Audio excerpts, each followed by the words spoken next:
Good morning. We are extremely pleased that you are here.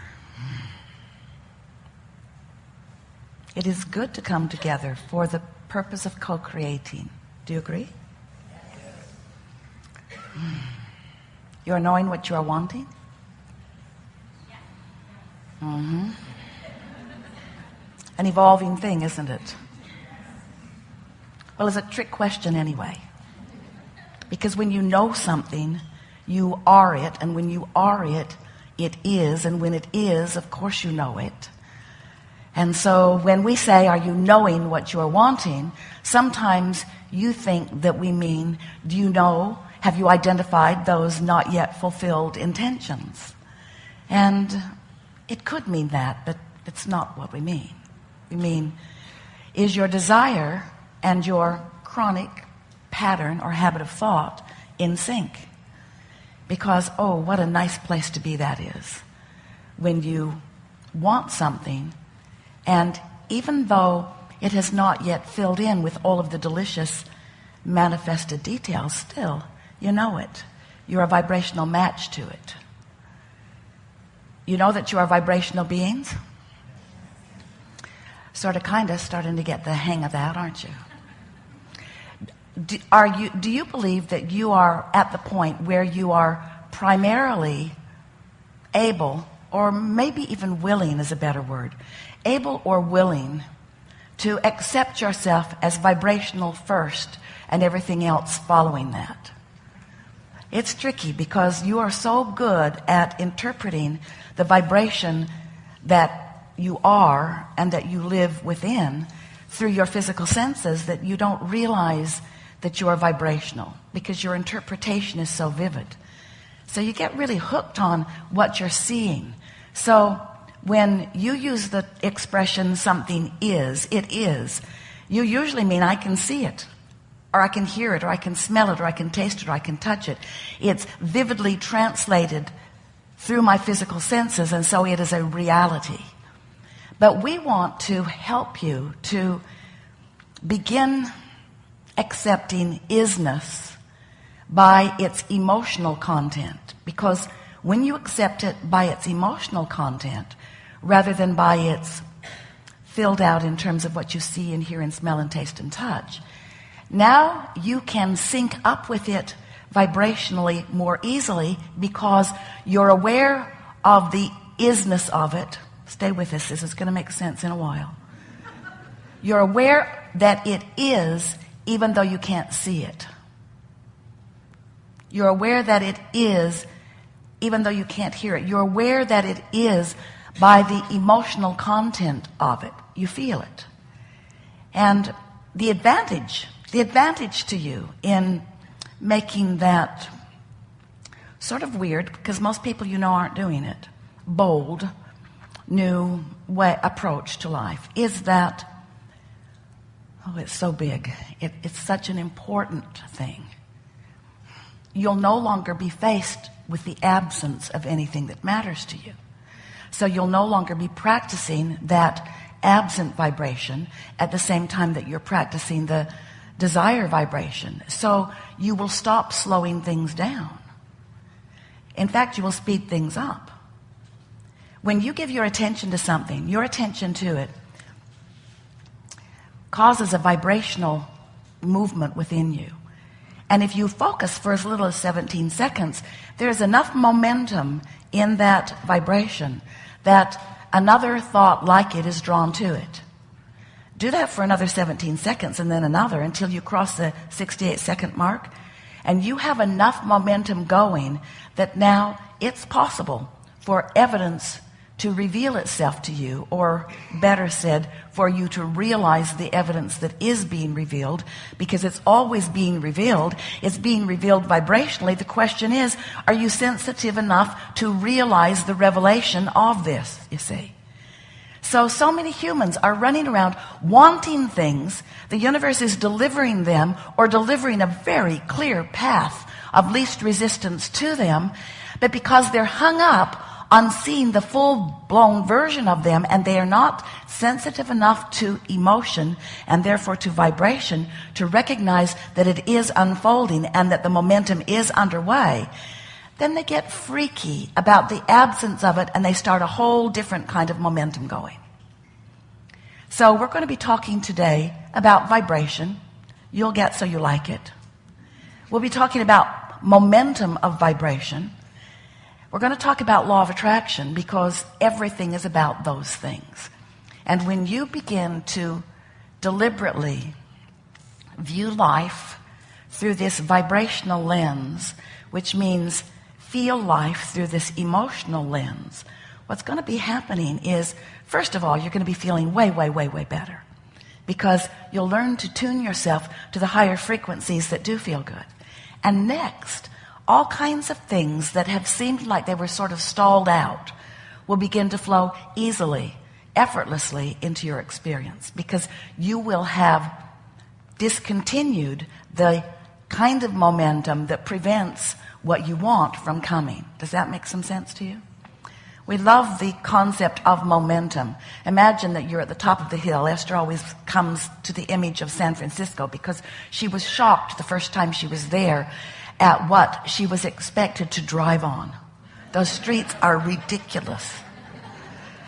So imagine yourself at the top of one of those hills in San Francisco and your car is out of gear and you don't have the parking brake on and you are outside the car standing next to it looking down, and just for fun you bump your car a little bit from behind and you begin to notice that it begins to move downward, but it's not moving very fast. And so before things get away from you, you just step right out in front of the car and you let it bump up against you and all is well. But can you imagine if you were at the bottom of the hill with the intention of stopping the momentum of that car? It would carry you away into unwanted things. So momentum is an easy thing to understand when you think of your physical physics. But we want you to begin contemplating it in terms of vibration, in terms of law of attraction, because law of attraction is the mechanism of momentum.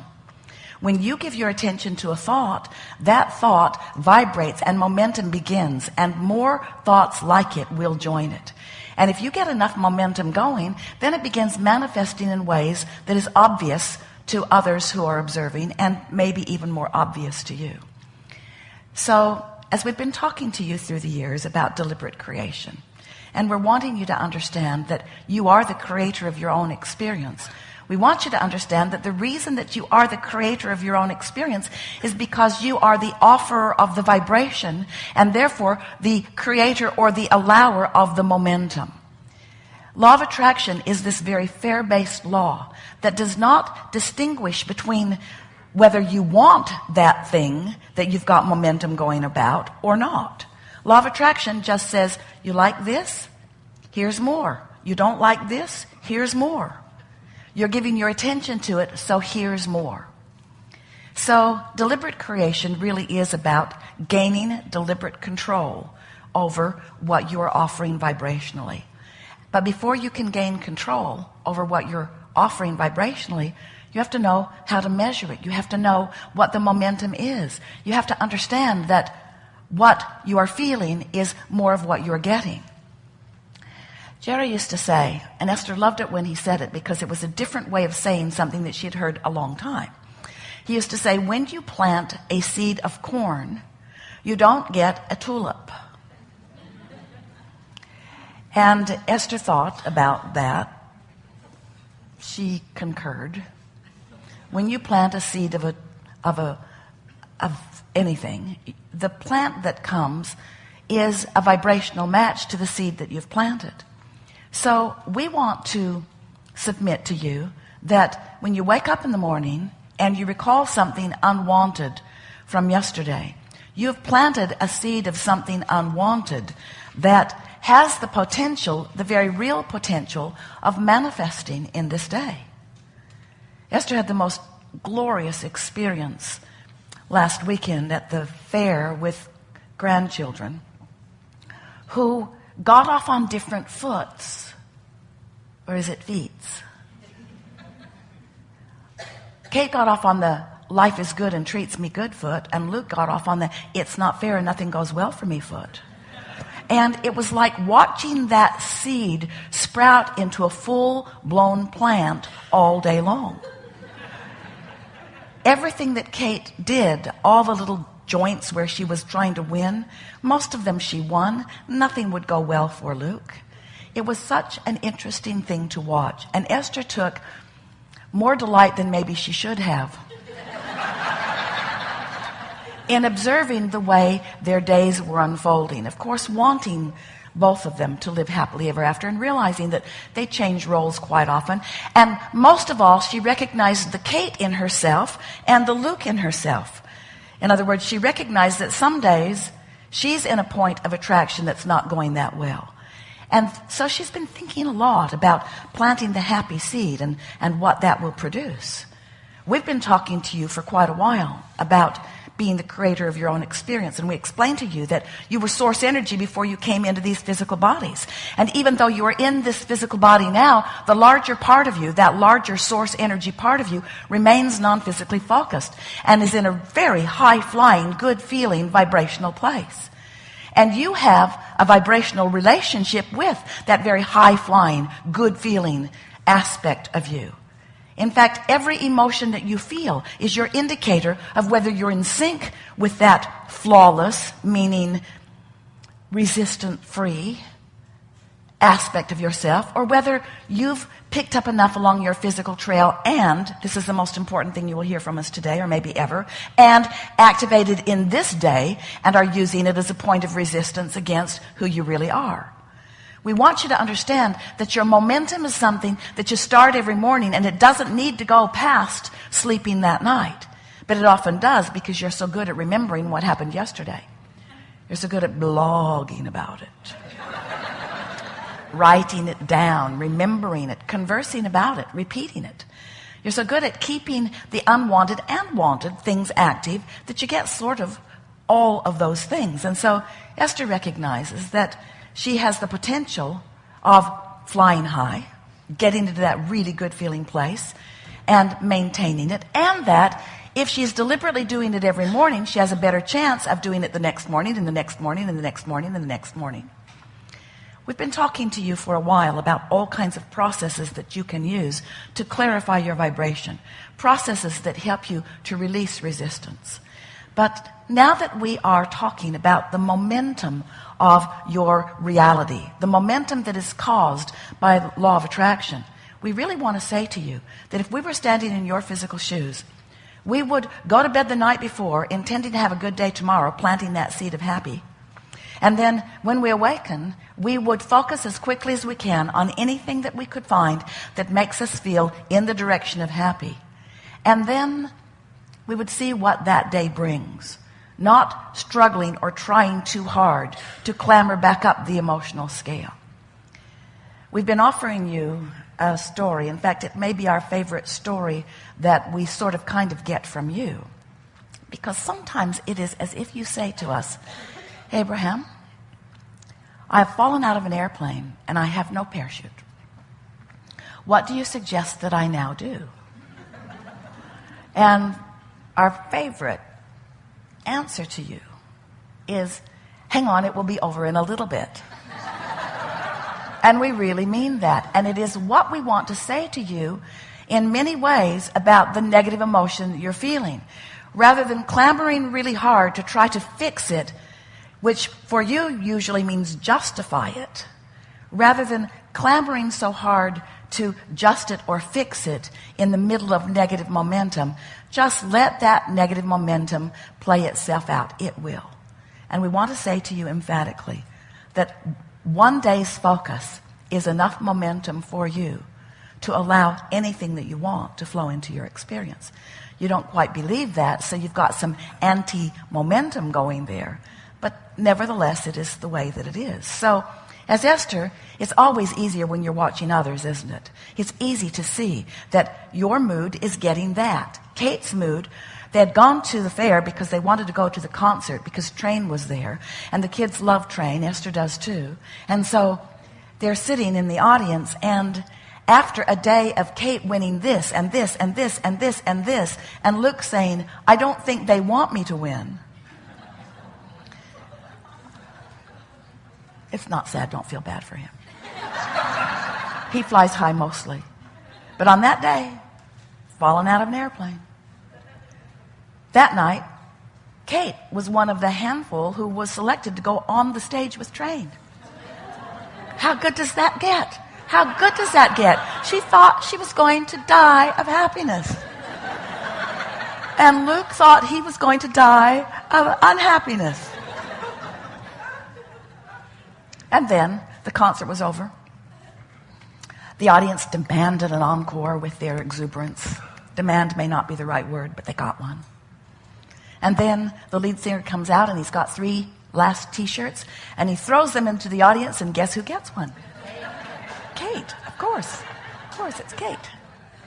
So Esther has been taking delight in that day because these 2 brilliant little kids who she loves more than life itself are demonstrating for her what she wants to know about her own life. So yesterday, she gets up, she's thinking about you, she's pretty happy about you, and then emails started coming in of things that she needed to tend to before she left for the hotel. Too many things to tend to than she could possibly deal with. And then text messages started flying back and forth. Too many text messages for her to deal with. And she's watching the clock because she's picking people up from the airport, and she has this chair in her house and wants to put it in the back of the car and didn't want to bother anybody, and it's not that heavy, but how do you get it in the back of the car? And managed to get it in the back of the car and then realized there may not be enough room for all of the luggage of all of the people that she was going to pick up from the airport. So now she's moving the luggage from the back of the car to the back seat, and she is thinking, I should have allowed more time. And then, so you're getting the sense of where she was at, what disc she was flying on, sort of one of overwhelmment or time shortageness.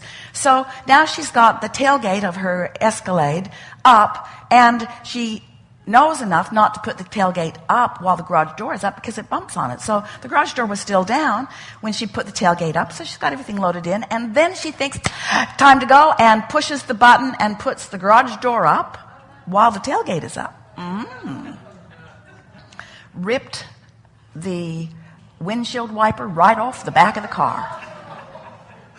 It's just sort of dangling there by its little water cord. And Esther began to laugh. She said, this is my version of Luke's day at the fair. It was a perfect vibrational match to what she was feeling. And she knows, because we've been talking for a while, that this emotional scale, as you are sifting through the contrast of your life experience, you know what you don't want, you know what you do want, you know what you don't want, you know what you do want. So you're launching these rockets of desire, and they are causing momentum in what we are calling your vortex of creation. It's a vibrational version of momentum that will and is sweeping up all cooperative components in its path. The question is, are you a cooperative component?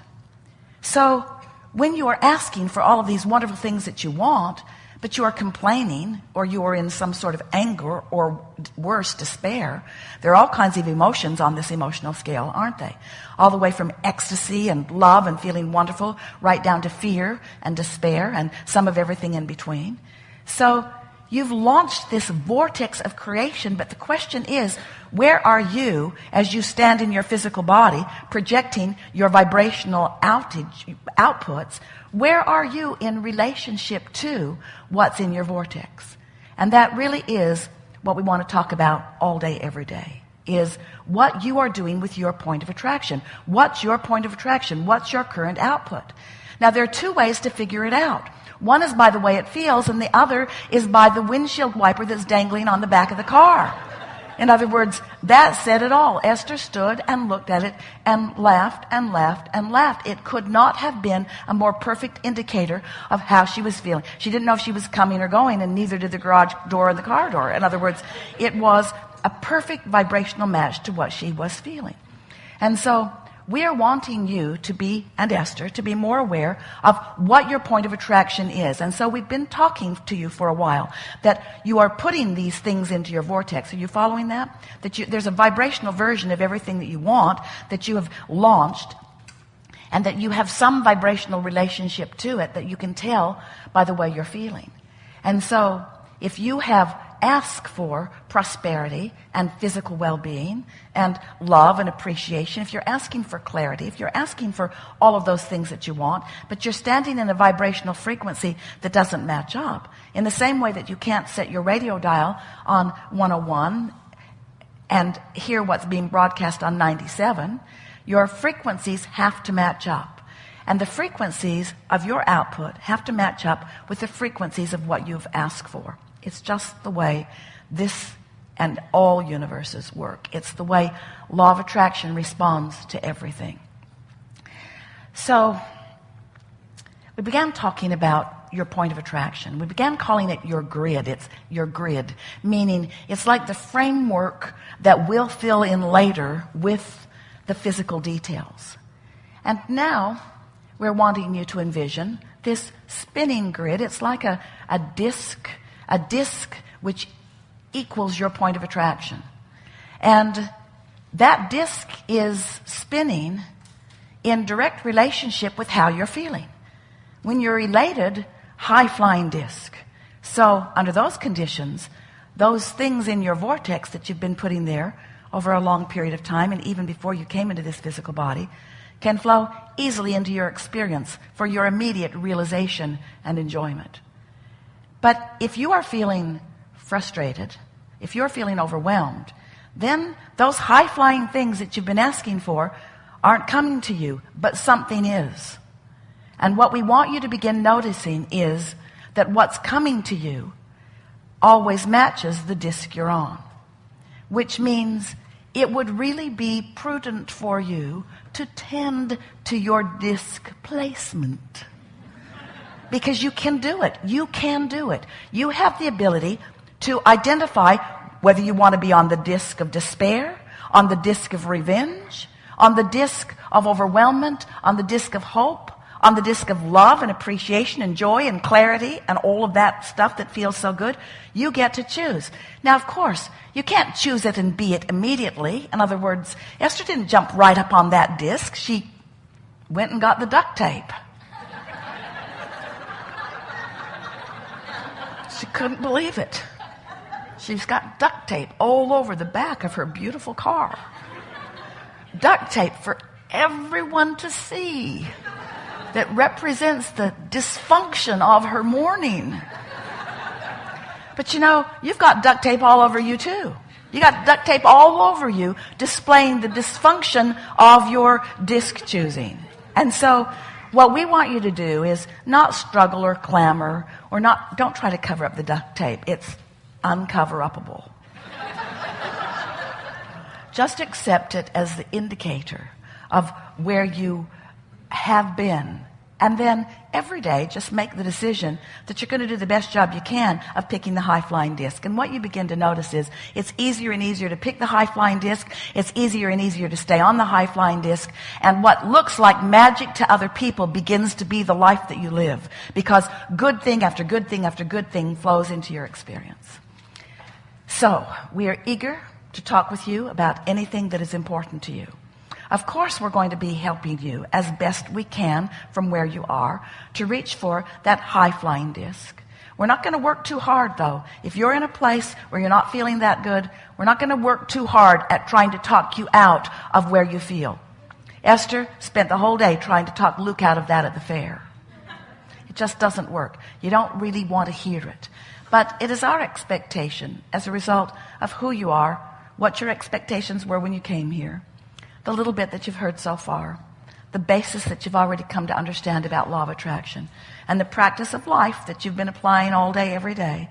It's our expectation that we will have some very good leading edge discussion about vibration and about momentum and about methods that you might apply to do a better and better job at the only thing that matters. The only thing that matters is your selecting of your disc, because everything else is going to follow that. Clear enough? What do you want to talk about? Yep. It's going to be a good day. Start right here.